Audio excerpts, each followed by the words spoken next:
Muy bien, entonces los de tercero B empiezan a poner su asistencia en este momento. Solo tercero B. B de bonita y B de bueno. Ok, muy bien. Entonces el día de hoy vamos a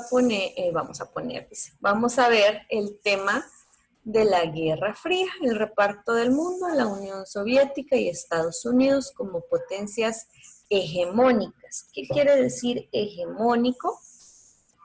Un poder eh, parecido, que son iguales y tienen ese poder, ¿sí? Muy bien. Todo inició después de la Segunda Guerra Mundial, en donde los estados o las potencias más grandes y vencedoras sobre Alemania se reúnen para repartirse los países que fueron, que perdieron, ¿verdad? Alemania y todos sus aliados. Y se reunieron en dos conferencias en el año 1945. Estas reuniones tenemos ahí, esta es la reunión, si no estoy mal, de Potsdam eh, en Alemania. Entonces, fue en julio de 1945 tomada esta fotografía y podemos ver ahí a Winston Churchill, es el presidente de Inglaterra, a Franklin Roosevelt, el presidente de Estados Unidos, y Joseph Stalin, el presidente de la Unión Soviética. Entonces, estas tres naciones, junto con otras, empezaron a repartirse los terrenos de Alemania, Austria, Francia, Holanda y otros países más, que fueron los afectados y los que se derrotaron, Italia también. Y todo iba bien, se estaban repartiendo casi que por mitades los países. Por ejemplo, Estados Unidos se quedó con casi la mitad de Francia, Inglaterra con la otra mitad de Francia, y así se iban repartiendo los países. Todo fue hasta llegar a Alemania y a Austria, en donde los dos países involucrados en la Guerra Fría, Estados Unidos y la Unión Soviética, mostraron mucho interés en estas dos. Entonces, Rusia decía, pues nos toca estos lugares, Polonia también, porque están como más cerca de nuestras fronteras y es justo que nos las quedemos. Estados Unidos, por el contrario, decía, bueno, nos tocan estas, Alemania y Austria, por ser los países que más daño hicieron y nosotros vamos a reconstruir esos países por medio de nuestro plan Marshall y estamos invirtiendo mucho dinero en estos países como para que se lo quede la Unión Soviética. Esto fue como el inicio, pero realmente también había un trasfondo que vamos a ir viendo ahora. Estados Unidos, vamos a ir viendo la situación política y económica de cada uno y cómo fueron trabajando por separado y luego los vamos a unir en un choque frontal, ¿verdad? Estados Unidos, como les digo, ya había empezado a invertir mucho dinero en Europa, haciendo préstamos para la reconstrucción de todas estas ciudades. Y esto se le llamó el Plan Marshall, ¿verdad? Los préstamos millonarios que se le dieron a estos países. Entonces, cuando Estados Unidos empieza a ver que Rusia es una nación otra vez que se está creciendo y está empezando a colonizar otros países y tiene una ideología económico-política muy distinta, y empieza a pensar, bueno, tengo que establecer bien mi poderío y establecerme y seguir siendo la primera potencia mundial. Y estos soviéticos son una amenaza para mí. Entonces, ¿qué empieza a hacer? Lo mismo que pasó durante la Primera Guerra Mundial y lo mismo que pasó durante la Segunda Guerra Mundial. empiezan a hacer alianzas políticas y militares con países europeos, pero que piensan mucho en Occidente, o sea, en América, ser muy parecidos a Estados Unidos, occidentalistas. Los más representativos de estos son Holanda y Bélgica, que a la fecha son los países más occidentalizados, perdón, de Europa. ¿Sí? Entonces, estos países se les unen sin mayor oposición, pero también hay países que están divididos en su ideología, por ejemplo, Francia, Italia, la misma Austria, España y así, todos esos están divididos. Algunos quieren ser muy demócratas, muy parecido a Estados Unidos en su política, y otros prefieren ser más socialistas. Entonces, Estados Unidos empieza a intervenir estos países que tienen muy dividida su política. Los intervienen a través de sus telecomunicaciones, digamos, mandando mensajes por medio de televisión, de radio, sembrando como especulaciones en los periódicos.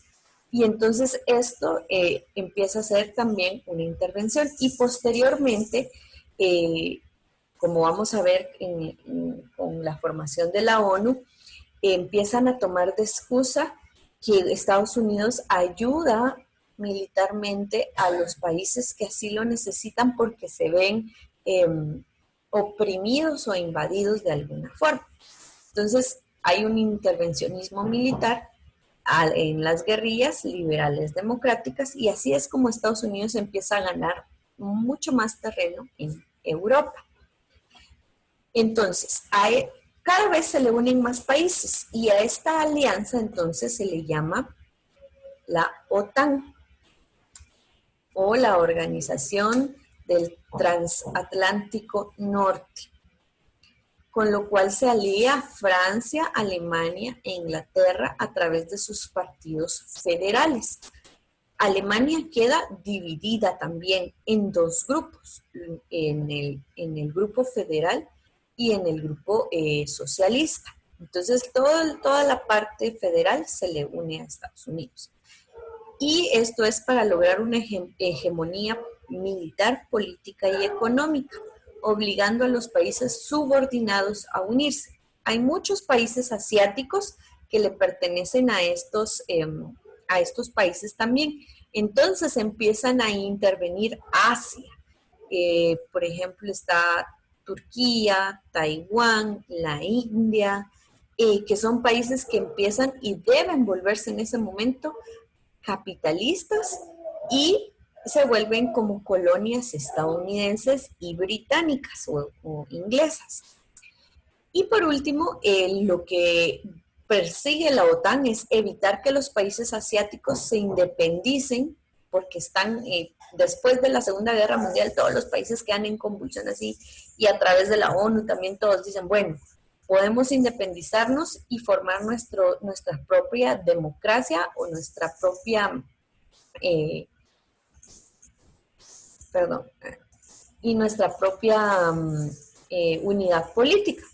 Pero Estados Unidos termina de golpe todo eso con las intervenciones de estos países.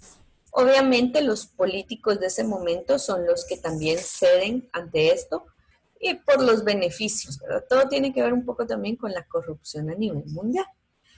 Y entonces lo que menos quiere Estados Unidos es que las naciones se den cuenta que el socialismo también existe y que es otra política que ellos pueden implementar, y eso quedaría o daría como resultado que en vez de Estados Unidos ser la potencia mundial más grande, sería en este caso entonces Rusia. Entonces a través de eso trabaja Estados Unidos. Y aquí en el mapa podemos ver los principales países que pertenecen al grupo de la OTAN, que son los que están en color turquesa. Entre más está fuerte el color turquesa, quiere decir que ellos gastan más en, en situaciones militares, en armas y todo esto. Y quiere decir que tienen como un temor más grande de ser invadidos por cualquier otro país que no sea capitalista. Bueno, ahora, la Unión Soviética por su parte también empezó a hacer sus alianzas. Entonces dice, la URSS logra la alianza con países que después de la Segunda Guerra quedan tambaleantes políticamente, como Polonia, Checoslovaquia, Hungría, Rumania, Bulgaria y Yugoslavia. Son países que están muy cerca de las fronteras rusas, pero que además Estados Unidos no les dio mucha importancia por ser países más pequeños. Y entonces ellos, especialmente, si no estoy mal, es Polonia, queda con un general a su mando llamado Tito. Y ellos empiezan a unirse ahí sí que a jalar gente para sus cometidos. Y entonces estos países se vuelven, empiezan a hacerse entre una democracia, pero con política socialista. En respuesta a la alianza de la OTAN, se crea el Pacto de Varsovia, integrado por Albania, Checoslovaquia, Bulgaria, Polonia, Rumania, Hungría, la Unión Soviética, República Democrática de Alemania, que es el otro lado del bando de Alemania, están los federales y los democráticos, que son socialistas. Y mientras que República Popular de Mongolia se asocia como observadora. Entonces, Alemania queda totalmente dividida en estos dos bandos. En 1956 dice, muere Stalin. Aquí nos estamos adelantando, ¿verdad? Pero es lo que pasó cada quien por su lado. Al parecer muere asesinado, aunque la versión original es que le dio un infarto cerebral. Otros dicen que murió envenenado. Entonces, esto causa un gran desequilibrio político tanto en la Unión Soviética como en todos estos demás países que les mencioné, igual a China.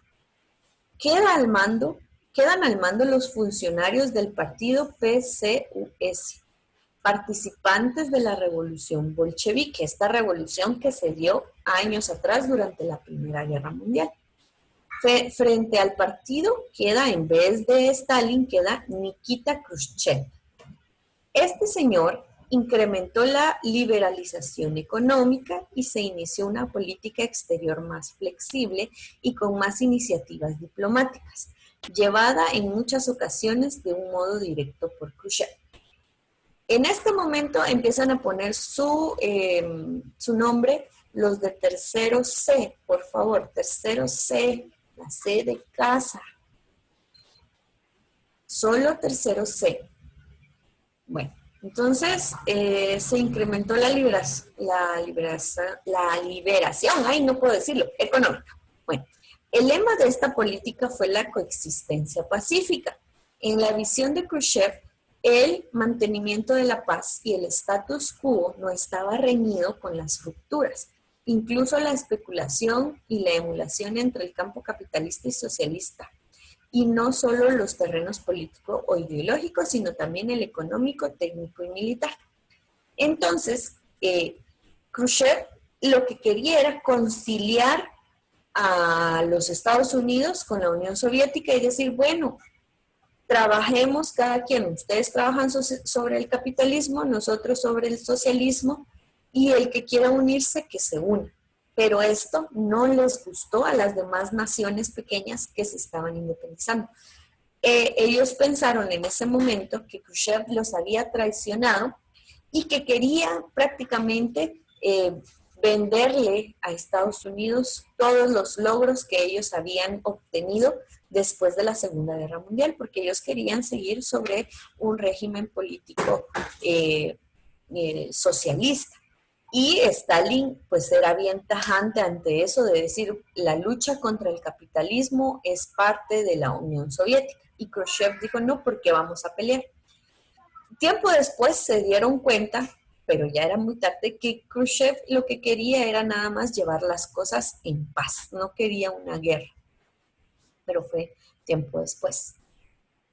Ahora, los intentos para organizar la paz, aunque Khrushchev intentó mantener la paz, los demás países no lo veían así, y Stalin ya había dejado ese legado de la lucha en contra del capitalismo, y Estados Unidos también tenía su lucha en contra del socialismo.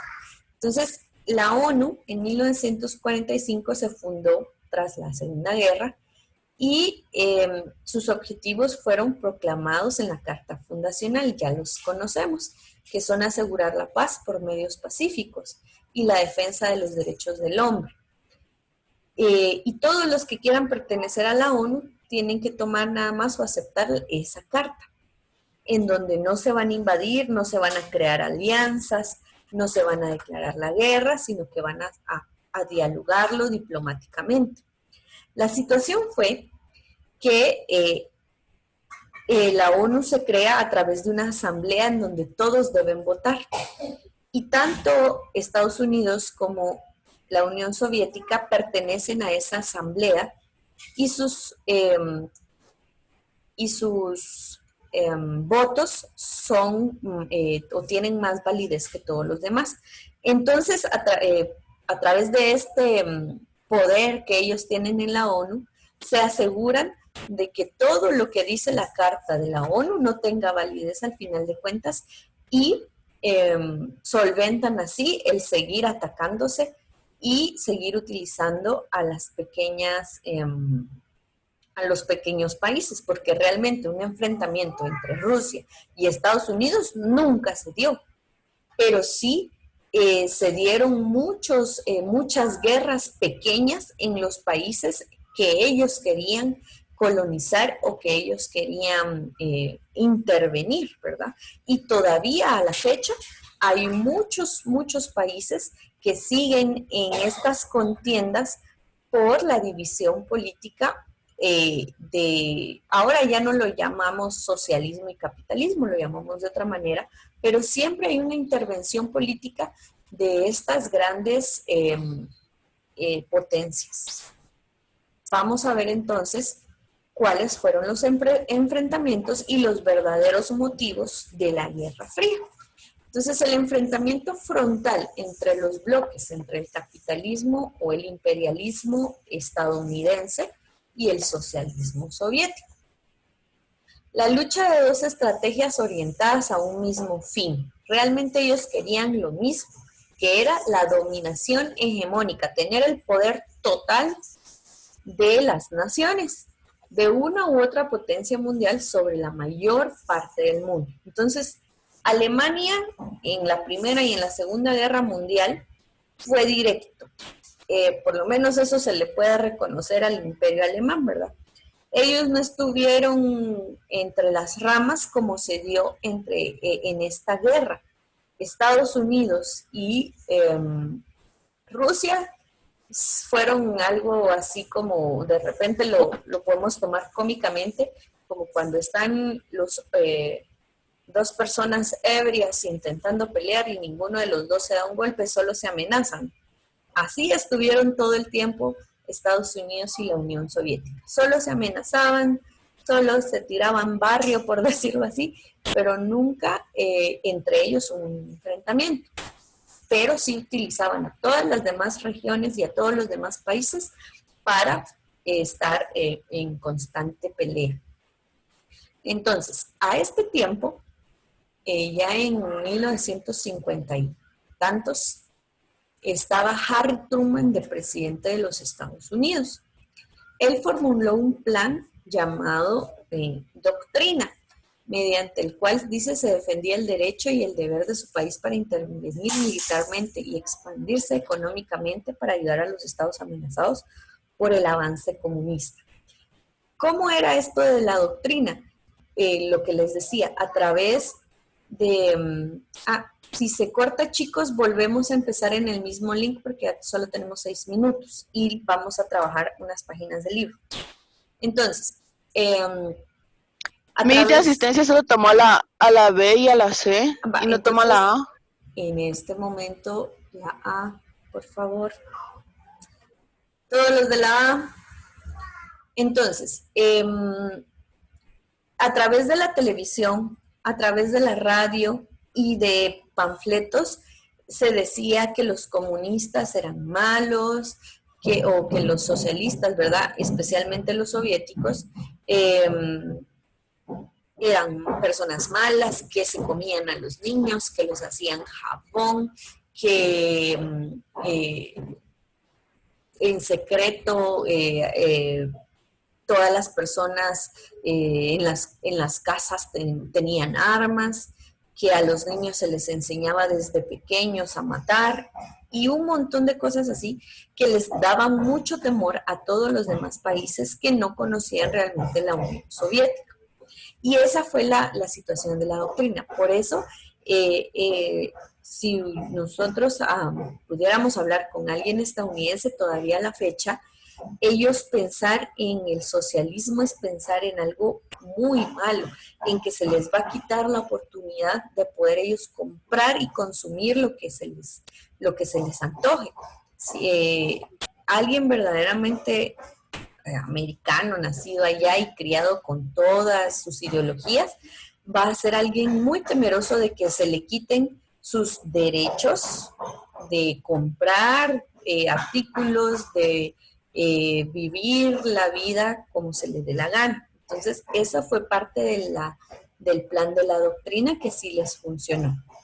Y por el contrario está Stalin, donde defendía la lucha contra el imperialismo capitalista, y él decía que solo así se iba a obtener la paz, dejando el consumismo de un lado y que todos fueran iguales. Pero perseguía al final las mismas situaciones. Durante la Guerra Fría hubo mucho, y podemos ver muchas películas que nos tratan acerca de esta lucha, en donde había mucho espionaje, los detectives y todo esto, que pues en las películas no lo pintan muy emocionante, pero realmente era algo peligroso. Bueno, y eso sería. ¿Alguien tiene alguna duda o alguna pregunta acerca de esto?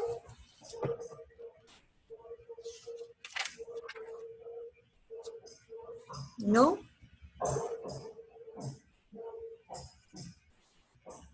Bueno.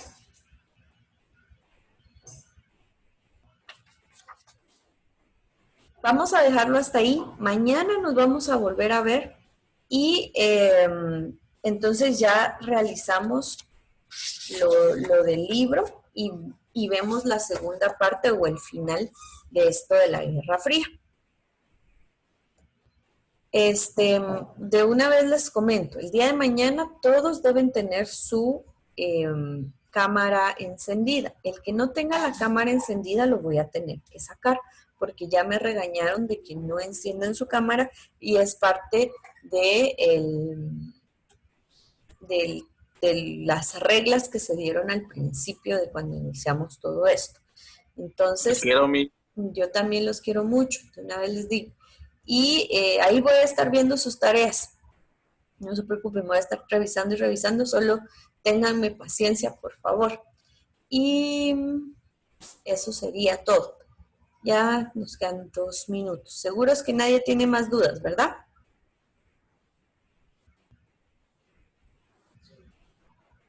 ¿Todos pusieron su asistencia? No, Miss. Sí, Miss, la quiero mucho. Gracias, Owen. Vale. Nos vemos mañana entonces, chicos, a las 11. Adiós.